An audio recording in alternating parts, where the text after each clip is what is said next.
together, "Whoever loves me will keep my word, says the Lord, and my Father will love him, and we will come to him."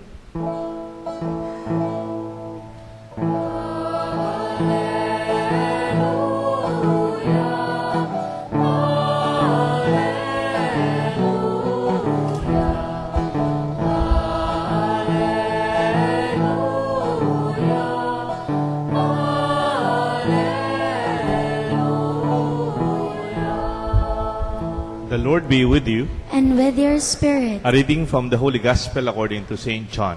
glory to you, O Lord. Jesus said to his disciples, "As the Father loves me, so I also love you. Remain in my love. If you keep my commandments, you will remain in my love, just as I have kept my Father's commandments and remain in his love. I have told you this so that my joy may be in you, and your joy might be complete. This is my commandment. Love one another as I love you. No one has greater love than this, to lay down one's life for one's friends. You are my friends, if you do what I command you. I no longer call you slaves, because a slave does not know what his master is doing. I have called you friends, because I have told you everything I have heard from my Father.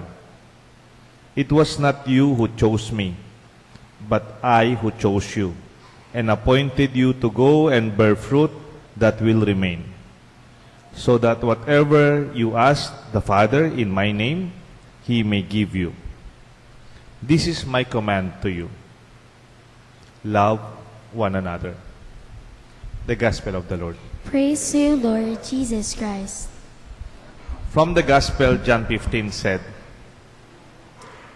"You are my friends, and the greatest love one could offer is to lay down one's life to one's friends." Usong-uso po ngayon yung Avengers, Infinity War. Napansin ko, hindi pa napanood pero napansin ko yung sa sinihan dito, tinignan ko. Siniwa 1, 2, 3, 4, 5, 6. Lahat Avengers, no? Parang siguro yung mga apo ninyo, napanood niya itong ating movie, Avengers. At maraming superheroes dyan. Maraming superheroes. Yan ay galing sa Marvel Comics. Kaya lang, sorry, medyo old school ako. Yung aking medyo mas alam, yung DC Comics. Yung panahon naman namin, yung throwback, yung panahon namin hindi Avengers, kundi Super Friends. Yung Super Friends. Yan yung panahon ko po, sorry.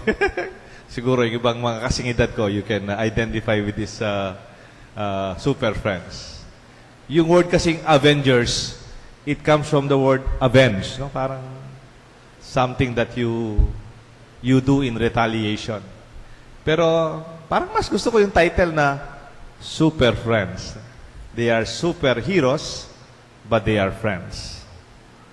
It's wonderful to see that Jesus called us His friends. And that friendship is something that could save our lives and our world. Napakaganda, nakita ko po. Nakita niyo po yung head ng North Korea at saka yung head ng president ng South Korea. Nung nagkita sila and they embrace each other, and then nagkape sila dun sa may, nag-tea sila, nagkwentuhan sila for 30 minutes dun sa may bridge. It was something parang, I did not believe that I could see that in my lifetime. Two superpowers of South Korea and North Korea, dati pinag-usapan nuclear, military, war. Ngayon, friendship. No? And you know, that is the way to save the world. And that is why Jesus called you, "You are my friends." Siguro, meron din ako nakitang image si Jesus. Kakwento niya yung mga superheroes, no? Kakwento niya yung mga superheroes yan. Lahat ng superheroes. nakikinig kay Jesus, parang apostles, mga super friends of the modern times. Sabi na Jesus, and this is how I saved the world. How did He save the world? You go to the Bible. It is through this friendship. Jesus used friendship to define His relationship with us. There are many different relationships. Di ba may relationship kayo sa opisina? Ang tawag mo, boss. Yeah, staff ko po. Director ako. Those are relationship. Principal ako. I'm a teacher. According to our function.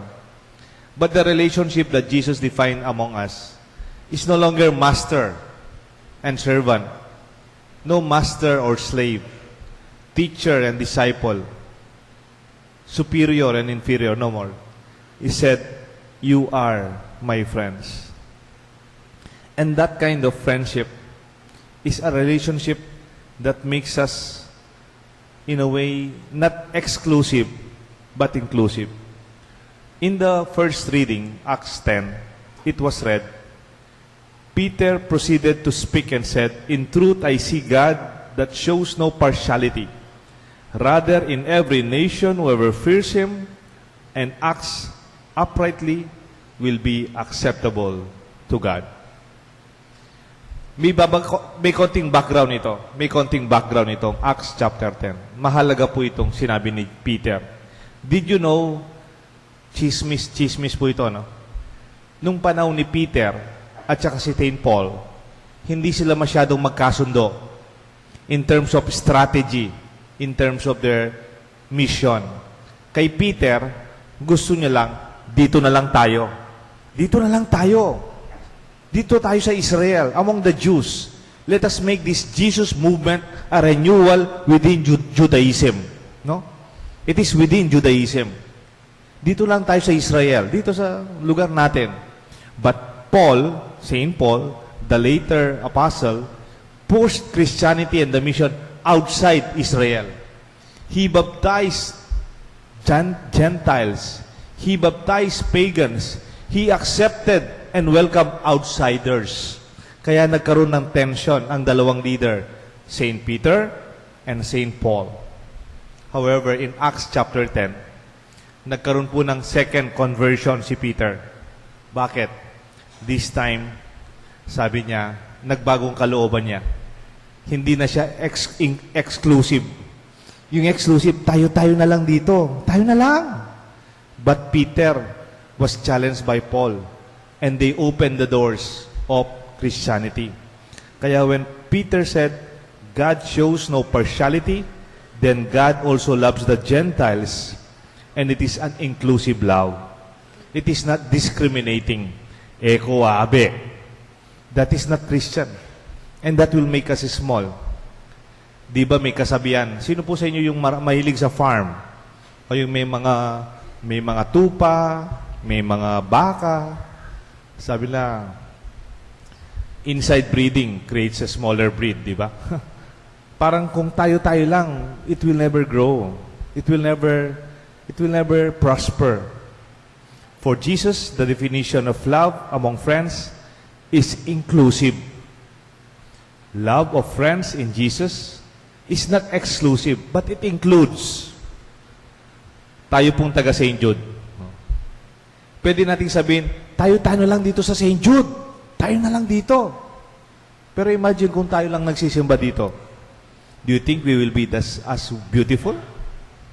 Yung nasa likod po ninyo, at si Net, yung nasa likod ninyo, taga-apalit yan. Yung mga taga-apalit, yung nasa likod ninyo, taga-Santa Rita yan. Santa Rita, yung nasa likod ninyo, taga-Santo Tomas yan.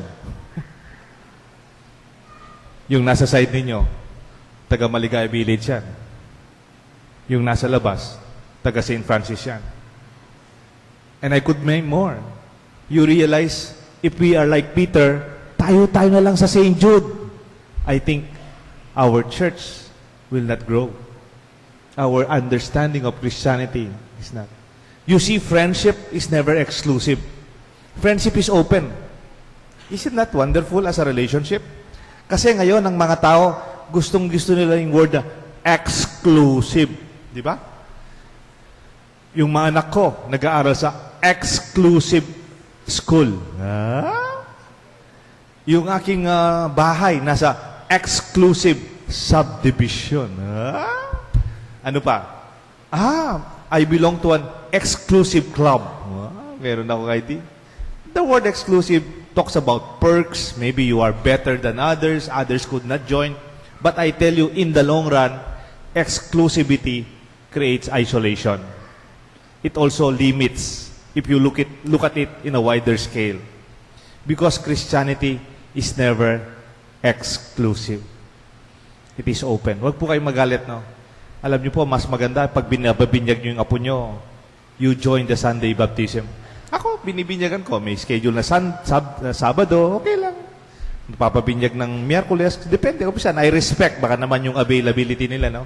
But it is best, your children, your grandchildren, they will be baptized in the midst of an open baptism with others because Christianity is never atin-atin, tayo-tayo. No. It involves all of us. From the beginning, it should be like that. May bibigay po kayong dalawang example, no, ng exclusivity. Sino na po sa inyo yung nagpunta sa Holy Land? Yan. Sa Holy Land, hindi po Holy Land po. Hindi po Holiday Land. Holy Land. sa Holy Land, mayroon po dalawang big body of waters. Yung una po, yung tinatawag nilang Dead Sea. Dead Sea. Actually, yung Dead Sea is not really a sea. It's actually a lake. Kaya lang, because it's so big, they call it Dead Sea. And then yung isang body of water is the Jordan River. Ano po yung pagkakaiba ng dalawa?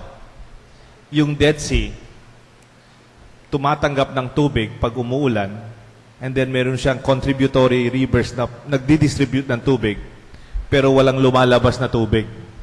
It only receives, and there's nothing that flows out. May pumapasok, walang lumalabas. And it is dead. It is so salty, pwede kang mahiga na you will float. Kaya lang, walang buhay. Walang nabubuhay na isda sa Dead Sea. Kaya nga siguro Dead Sea. Sino po sa inyo yung magaling sa business na fish pen? Nino po kaya kayo rin ating anong fish pan sa Kapampangan? Palaisdaan. Sino po yung may palaisdaan sa inyo? Di ba yung palaisdaan, kung hindi nagfo-flow yung tubig, anong lasa ng isda? Maumok. Sorry for the term, ha? Lalasa lang burak. Because they are exclusive. On the other hand, the Jordan River is flowing. It is so alive. Papasok yung tubig, lalabas, papasok, lalabas. And then, it does not keep water on its own. At pinakamasarap daw yung mga isda doon. That is where Jesus was baptized. And around that area also, when Peter was converted and they were able to catch so many fish. Ngayon po yung difference ng exclusive na pagmamahal at inclusive na pagmamahal ng Diyos. Yung mga leader ng organisasyon, EMDC, COMLEC, mga choir, mayroon po ditong honorarias, CWL, yung ating companions of St. Jude. Do not make your organization exclusive. Baka naman without noticing it, kahit sanay na kayo, tayo-tayo, it makes it difficult for others to be invited. Otherwise, maginta mong maumok. There will be no more life. Ita-ita mo na mo. Sorry for the term. But we have to allow young people to be invited to join us. If they are curious, Kenny, makiabi kayo. And in that way, we make our relationship friends among friends. The love of Jesus liberates us that I no longer call you slaves, but I call you friends. Ano po yung repercussion nito? It makes a very big impact in our relationship with our God. Why? Because friendship is a relationship among equals. On the same level. Kayo po magkakaibigan. Mayroon bang boss sa inyo? Wala. Sa mga magbabarkada, mayroon bang presidente? Wala. Yung siguro, may treasurer, yung pag mangolekta ka, yung may lakad. Pero, there are no hierarchy. And when Jesus said, I call you my friends, from being a son of God, being a master, being a teacher, being a savior, into a friend, somebody in our midst and among us. Kasanting na po kayong kapampangan ng friends. Na next kay kapampangan ng friend? Friend? Kakaluguran. Kaluguran. Ang maganda sa kapampangan, yung word na kaluguran is also singular and plural. Bakit po? Tingnan nyo. Kaluguran ko lang. That's not only singular. Kaluguran ke. But Jesus used not singular. But He said, you are my friends. Therefore, even friendship can be also exclusive ng itanamo nga dua. But the relationship Jesus is an open relationship. You are my friends, my beloved. Nasa tining kapampangan pota sabihan mong kaluguran da ka. It is the same word as kaluguran da ka. It is the same word as kaluguran da kayo. It is not an exclusive friendship, but it is not only a social relationship of friendship, but it is a relationship of love. Love that desires to serve and to give. A love that gives joy in giving, not in possessing. Kutnanda ko po, kapilan pe ka manyaman ni ngay liyo. Kapilan ka pe ka manyaman sasagakgak. Itang dadugdugan may pay lamesa. Kapilang ka ito. Nyatang abe may asawa mo? O dudugdugan mo yung asawa mo? Wari po, ako, ligak po, matwa kong bayin tao. Sometimes I realize my greatest happiness is when I'm with my friends. With my classmates in high school, classmates in the seminary, classmates and friends during my elementary days. Yung tawag natin yung mga lifelong friends. And they are our treasure. And it is in this relationship that we see our relationship with Jesus. A lifetime friendship, a love that remains, a love and friendship that is fruitful. Gawan tamo po yung pamikakaluguran tamo. Pro-family. And would be faithful, joyful, and fruitful. Ang pamikakaluguran ang dadala na katamong lalapit king Diyos. Because this love also is the very reason why we are with God. Bisa na kung magyari keng neng kahit ang neng kahit ko nando, why do you love me? Ot kaluguran mo ko. Ha? O kaya tingko pong manuyang, maging manuyang.